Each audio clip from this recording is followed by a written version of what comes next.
ছেলু ধরছে আগুন, হয়ে যান সাবধান, না তো নিজেরা হবে খুন। কেন বললাম তাকে, চলুন ভিডিওটা দেখিনি।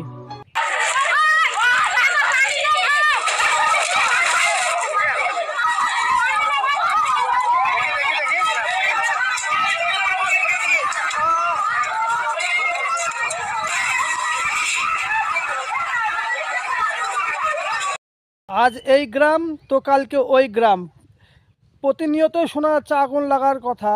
তো প্রত্যেকটা মা বোন বা দাদা ভাইদের বলছি, যেখানে আগুন দেখবেন পুরোটা লিবানোর ব্যবস্থা করবেন। আর মা বোনদের অবশ্যই বলছি যে রান্না বান্না করার পরে যারা আখায় রান্না বান্না করে অবশ্যই জল ঢেলে আগুনটা নিভাবেন, তবেই গা আপনার ওই স্থান ত্যাগ করবেন। না তো একটা ভুলের কারণেই দেখা যাচ্ছে গ্রাম পুড়ে ছাই হয়ে যাবে। তাই সবাই সাবধান হন এবং সাবধানের সঙ্গে রান্না বান্না করুন। ভিডিওটা ভালো লাগলে অবশ্যই বেশি বেশি